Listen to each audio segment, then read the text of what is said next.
Бажаю здоров'я, шановні українці. Сьогодні у нас був дуже активний дипломатичний день. Заходи для України на всіх рівнях, найвищий, урядовий, парламентський.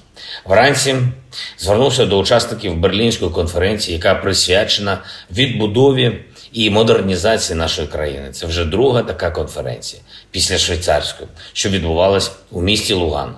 Працюємо над тим, щоб отримати ресурси для швидкого відновлення нашої інфраструктури, соціальних об'єктів, житла для українців. Я вдячний канцлеру Німеччини Шольцу і президентці Єврокомісії Урсулі фон дер Ляєн за те, що сьогоднішній захід в Берліні дуже змістовний. Очікуємо конкретних рішень, час не зупинити і зима близько. В Хорватії сьогодні почала роботу Кримська платформа на парламентському рівні. Це додатковий дуже потужний рівень роботи нашого інструменту для деокупації, реінтеграції Криму. Парламент завжди уособлює демократію, представляє різні спільноти кожної країни. Тому, коли парламенти допомагають відновленню територіальної цілісності, коли завдяки парламентській співпраці можна направити в потрібне русло експертну роботу і обмін досвідом, це дуже потужно.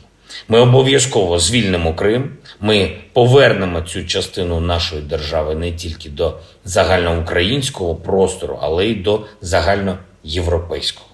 Сьогодні це вкотре підтвердили, і я вдячний усім нашим партнерам, а це майже 50 держав і міжнародних організацій, які допомагають саме у парламентському форматі. Вдячний і окремо Хорватії за гостинність для нашої Кримської платформи.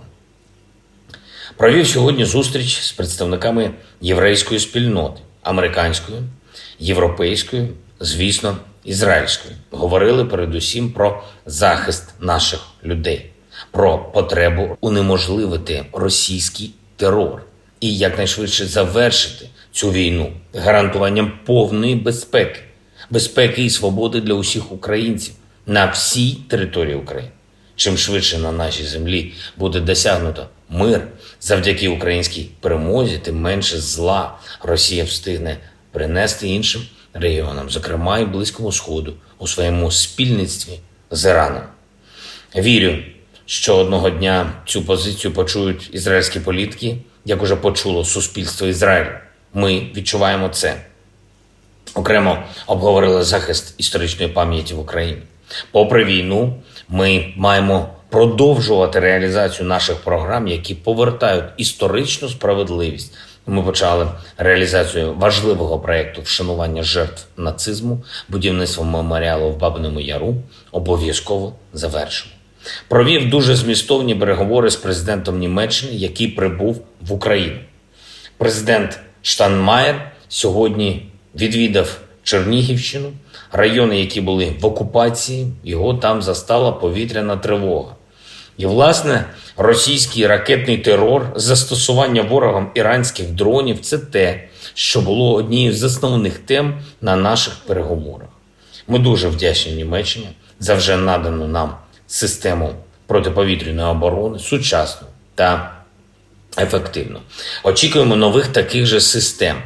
Обговорили увесь спектр нашої взаємодії – оборонної, політичної, фінансової. Багато уваги приділили відбудові. І я вдячний президенту Штайнмаєру за готовність особисто патронувати цю роботу. Будемо посилювати співпрацю з Німеччиною в галузі відбудови і на рівні місцевої влади. Це також отримає президентський патронат. І ще одне. Якраз перед тим, як записувати це звернення, говорив з новим прем'єр-міністром Британії Ріші Сунаком. Вірю, що партнерство між нашими державами і вже традиційне британське лідерство у захисті демократії і свободи і надалі будуть лише посилюватись. Україна і Британія досягли найкращих відносин станом на цей час, але все одно ще маємо потенціал для того, щоб збільшити нашу співпрацю, щоб дати більше користі нашим суспільствам. Запросив пана прем'єр-міністра відвідати Україну. Дякую всім, хто допомагає нам боротися за свободу. Дякую кожному і кожній, хто воює і працює заради нашої перемоги.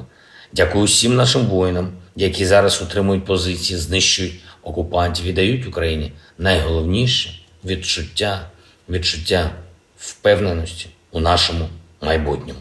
Слава Україні!